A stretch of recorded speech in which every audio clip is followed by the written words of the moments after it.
Bhojpuri industry में hot cake के नाम से मशहूर एक्ट्रेस अंजना सिंह जब भी किसी गाने में अपनी हॉटनेस, अपनी अदाओं का जलवा बिखेरती है तो मानो वहाँ धमाल मच जाता है।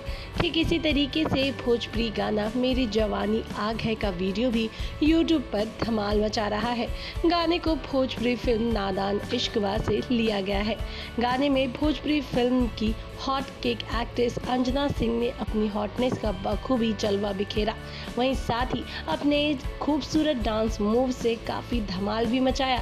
गाने के बोल स्मृति चंद्रवंशी के हैं, वहीं संगीत दिया है छोटे बाबा जी ने और भोजपुरी इंडस्ट्री में ये गाना तेजी से लगातार आगे बढ़ रहा है। दोस्तों, कहीं ना कहीं देखा जाए तो अंजना सिंह का जिस तरीके से अदाएं इस डांस में नज़र आ रहा है, इस गाने में नज़र आ रहा है, वो वाकई काबिले तारीफ है।